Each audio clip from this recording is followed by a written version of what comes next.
आप सभी को नमस्कार, सुप्रभात। सार्थक government job point YouTube channel आप सभी लोगों का हार्दिक स्वागत करता है। चैनल पर नए हैं, चैनल को सब्सक्राइब करके वीडियो को लाइक कर दीजिए, शेयर कर दीजिए, बेल आइकन दबा करके रख लीजिए ताकि आपको नोटिफिकेशन मिल जाए और आप उसे शेयर कर पाएं। खबरों की शुरुआत कर लेते हैं और फटाफट आप सभी लोगों को सारी अपडेट देंगे।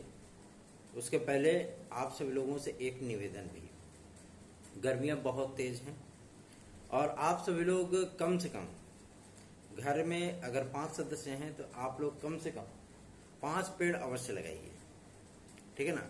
इससे जो है आपका मन भी लगा रहेगा अपने बागान में, बगीचे में, साथ ही साथ प्रकृति का भी संरक्षण हो सकेगा। तो वृक्ष अवश्य लगाएं, ठीक है ना।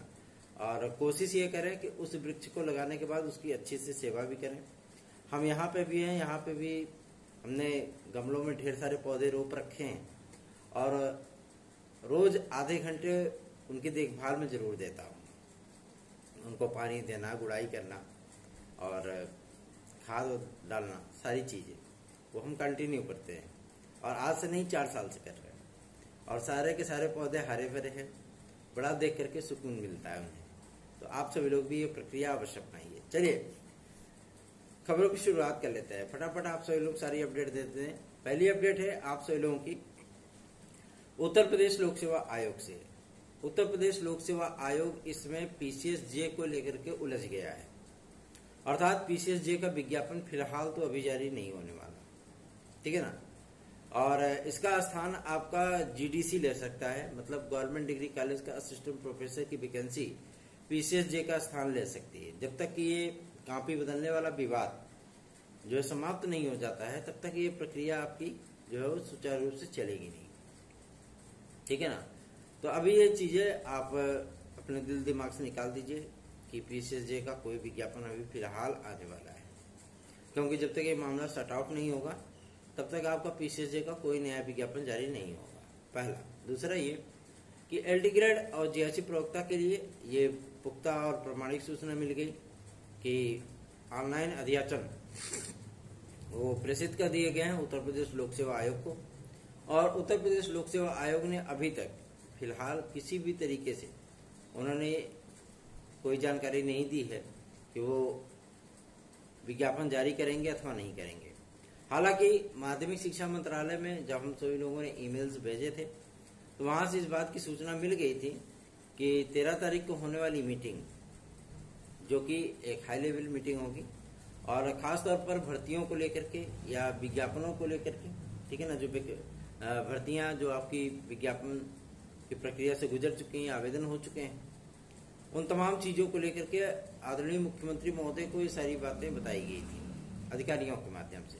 लेकिन जब उन्होंने नए विज्ञापनों के बारे में पूछा कि कितने पदों के अध्याचन आए हैं, कौन कौन सी भर्ती ऐसे संस्थान हैं जहां पे अध्याचन आए हुए हैं लेकिन अभी तक विज्ञापन जारी नहीं हुआ, तो उसमें सबसे पहला नाम लोक सेवा आयोग का ही आया था, ठीक है ना। और लोक सेवा आयोग ने इस बात को स्पष्ट कर दिया था कि नियमावली में विभिन्नता है, अहर्ताओं में विभिन्नता है और इस पे हाईकोर्ट का आदेश भी है कि हम विज्ञापन में इक्विवेलेंट या समकक्ष शब्द का इस्तेमाल नहीं कर सकते। तो जब तक हमें अहर्ताएं पूरी तरीके से क्लियर होकर के उसकी नोटिस या उसका शासनादेश हमें नहीं प्राप्त हो जाता, उसका पत्र नहीं प्राप्त हो जाता, तब तक हम विज्ञापन कैसे जारी कर सकते हैं। इस पर विवाद की स्थितियां जब देखी गई, मापी गई कि विवाद कहाँ पे है, तो उस पर हाईकोर्ट का जो आदेश आया है कि एलडी ग्रेड और टीजीटी की नियमावली को एक किया जा सकता है, एक एकीकृत नियमावली होनी चाहिए, समकक्षता शब्द का इस्तेमाल न करिए और जो अहर्ताएं वहां पर रखी जाएं सेम वही अहर्ताएं एलडी ग्रेड में भी होनी चाहिए।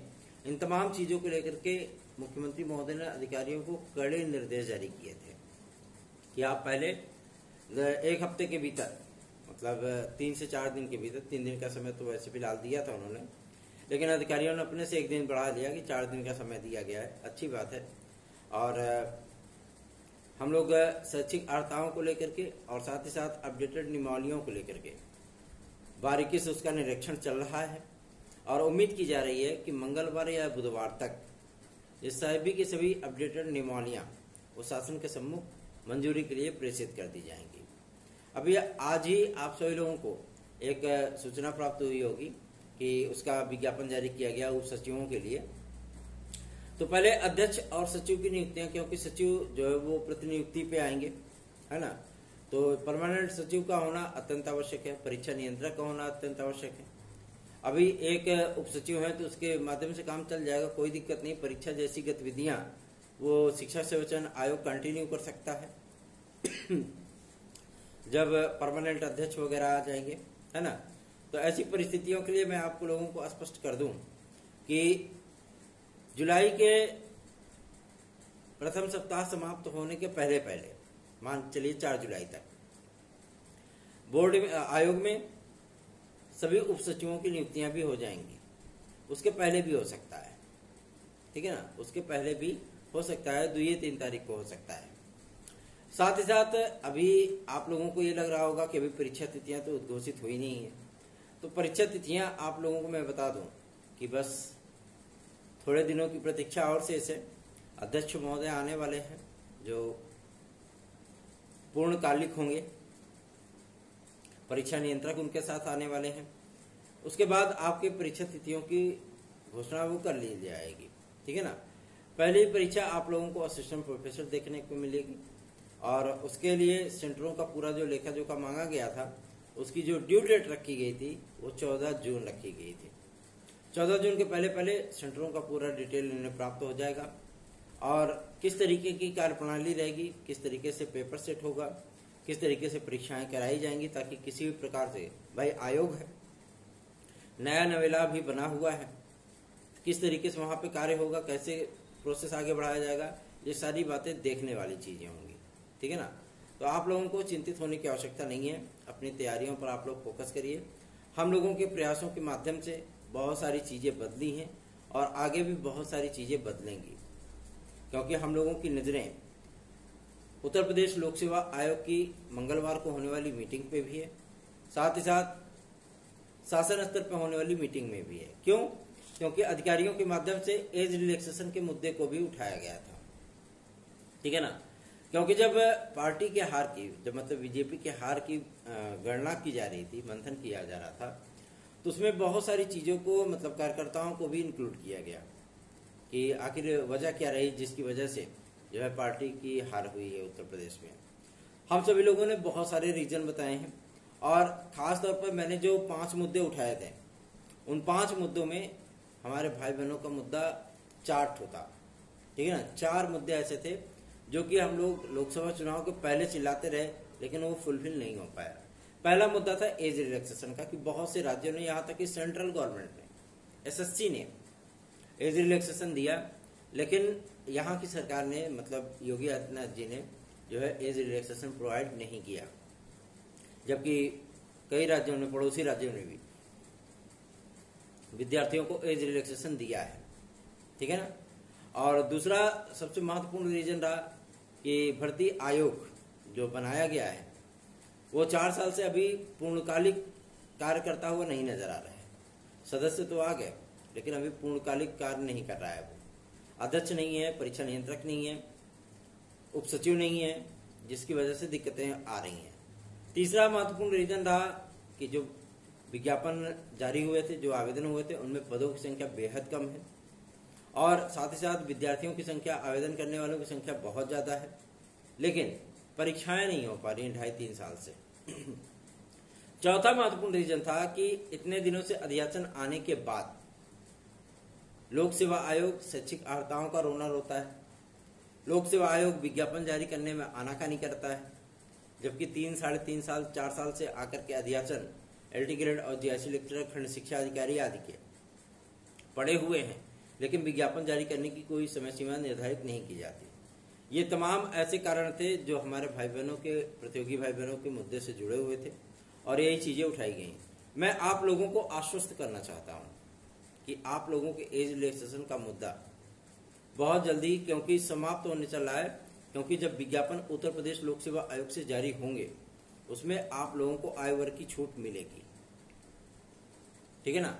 चाहे सम्मिलित राज्य अभियंत्रण सेवा परीक्षा हो, चाहे खंड शिक्षा अधिकारी विज्ञापन हो, एलटी ग्रेड जीआईसी प्रवक्ता हो, जीडीसी हो, मतलब government degree college assistant professor हो, इन सभी विज्ञापनों में विद्यार्थियों को एज रिलैक्सेशन मिलेगा।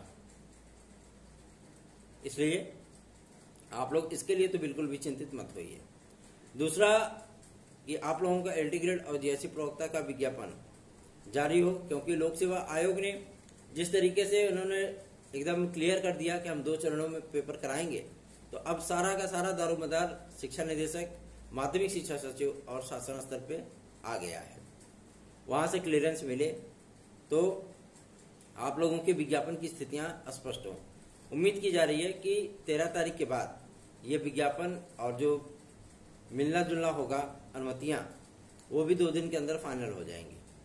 कार्य बहुत तीव्र गति से आगे बढ़ेंगे और आप सभी लोगों का विज्ञापन भी यथाशीघ्र जारी होगा, क्योंकि परीक्षा कैलेंडर में कहाँ पे इसको समायोजित किया जाए, कब इसका विज्ञापन जारी हो, ताकि किसी भी प्रकार की परीक्षा वो डिस्टर्ब न हो।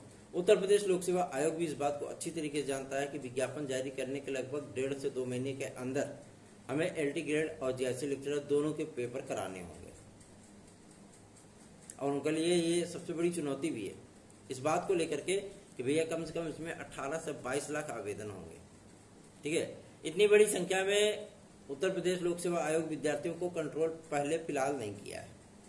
2018 में एलटी ग्रेड की वैकेंसी आई थी, 2020 तक आपके जीएससी लेक्चरर की वैकेंसी आई थी, लेकिन वो वैकेंसियां ऊंट के मुंह में जीरा थी, है ना। इस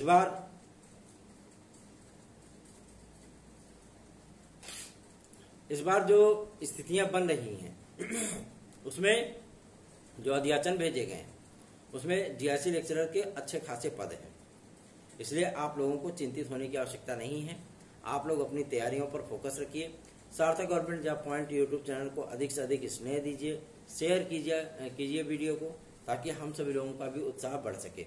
आज बहुत सारी प्रक्रियाओं से हम लोगों को गुजरना है, काफी महत्वपूर्ण जगहों पर जाना है। आज शिक्षा सेवाचयन आयोग भी जाएंगे, क्योंकि आज बहुत से विद्यार्थी एकत्रित होंगे, तो आज उनके मुद्दों पर ही वहां पे वार्ता होगी। साथ ही साथ लोक सेवा आयोग भी जाकर के हम लोग ये चीजें क्लियर करेंगे कि उत्तर प्रदेश लोक सेवा आयोग एलटी ग्रेड का कब ड्यूरेशन दे रहा है, कब विज्ञापन जारी कर रहा है और कब हम लोगों का आवेदन स्टार्ट होगा। क्योंकि जुलाई में बातें सामने आ रही कि जुलाई से आवेदन लिए जाएंगे, लेकिन अगर विज्ञापन हम लोगों का जून में जारी हो जाता है तो जाहिर सी बात है जून के अंतिम सप्ताह तक हम लोगों के आवेदन भी स्टार्ट हो जाएंगे और अगस्त लास्ट तक हम लोगों को पेपर देखने के लिए मिल जाएगा उत्तर प्रदेश लोक सेवा आयोग के माध्यम से। और टीजीटी पीजीटी की बात कर लें तो टीजीटी पीजीटी में पदों की संख्या को बढ़ाने के लिए आप सभी लोगों के सहयोगों की भी अपेक्षाएं हैं। अगर आप लोग जितना सहयोग करेंगे, जाहिर सी बात है उतना ही बेहतरीन कार्य हम लोगों के माध्यम से हो पाएगा। टीजीटी पीजीटी में 4167 पद हैं, जिसे बढ़ाने के लिए हम लोगों ने पूरी ताकत लगाई हुई है। अधिकारी इस चीज को हामी भर रहे हैं, लेकिन जब तक ये प्रक्रिया पूरी कंप्लीट ना हो जाए और उसकी संशोधित विज्ञप्ति उत्तर प्रदेश शिक्षा सेवाचयन आयोग के माध्यम से न जारी कर दी जाए, तब तक कुछ भी 100% मान लेना सही नहीं होगा। इसके लिए आप सभी लोगों को भी सहयोग की जरूरत है। आप लोग सहयोग करिए ताकि हम सभी लोग भी इस चिलचिलाती गर्मी में आप लोगों के लिए कार्य कर सकें। टीजीटी पीजीटी 2022 का पेपर कब होगा, ये विद्यार्थियों का सबसे बड़ा यक्ष प्रश्न होता है। मैं आप लोगों को बता देना चाहता हूं कि आप लोगों की परीक्षा तिथियां यथाशीघ्र आने चल रही हैं और अगस्त में टीजीटी और सितंबर में आप पीजीटी मान करके चल सकते हैं, ठीक है ना। क्योंकि यही 2 ऐसे मंथ हैं जहां पे आप लोगों को ये प्रक्रियाएं देखने के लिए मिलने वाली हैं।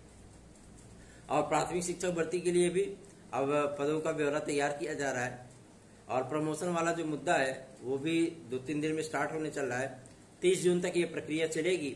जो प्रमोशन का मुद्दा होगा, प्रमोट किए जाएंगे अध्यापक, उसके बाद जो रिक्त पद होंगे उनका सीधा ई अध्याचन उत्तर प्रदेश शिक्षा सेवाचयन आयोग को प्रेषित कर दिया जाएगा जूनियर की वैकेंसी के लिए।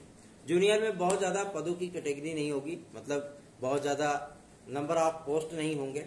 आप लोगों को मिनिमम 7 से 8 हजार वैकेंसियां वो देखने के लिए मिल सकती हैं, क्योंकि आयोग के अधिकारियों से भी जो वार्ता की गई थी, जब परीक्षा नियंत्रक महोदय से भी वार्ता की गई थी, आपके परीक्षा नियंत्रक मतलब समझ रहे हैं जो पीएनपी के हैं, तो उन्होंने एडेड जूनियर हाई स्कूल शिक्षक भर्ती के बारे में भी बताया था और प्राथमिक शिक्षक भर्ती के बारे में भी बताया था। ये सारी चीजें आपकी क्लियर कर ली गई हैं और शासन को जो हम लोगों से जो रिपोर्ट मांगी थी वो सारी चीजें आपकी प्रेषित कर दी गई हैं। शासन जैसा डिक्लेयर करेगा वो शिक्षा सेवा चयन आयोग को दे देगा। मतलब ये तो स्पष्ट है कि आप लोगों को जूनियर की वैकेंसी और प्राथमिक की वैकेंसी भी देखने के लिए मिलेगी। तो आप लोग अपना स्नेह और आशीर्वाद दीजिए ताकि हम लोग भी अच्छे से अच्छा कार्य कर सकें, आप सभी लोगों के प्रतियोगी जीवन की समस्याओं को दूर कर सके। और इसीलिए थोड़ा सा मैंने दाढ़ी भी बढ़ा ली है, क्योंकि है ना एक प्रोसेस कि धूप में निकलिए तो जो है थोड़ा सा दाढ़ी जो है वो चेहरे को प्रोटेक्ट कर लेती है, स्किन बर्न नहीं होता है और स्किन काली नहीं पड़ती है ना।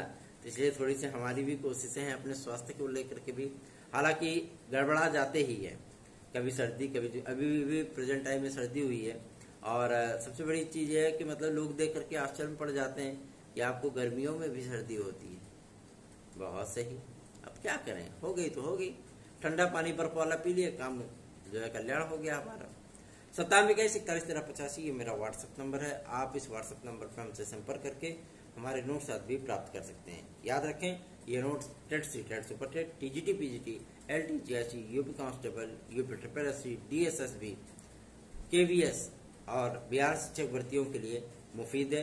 अगर आप इसकी तैयारी कर रहे हैं तो आप सार्थक government job point YouTube channel का नोट्स अवश्य लेकर के पढ़िए और आपकी प्रिपरेशन 100% आपके सक्सेस में कन्वर्ट होगी। धन्यवाद, आप सभी का दिन शुभ हो।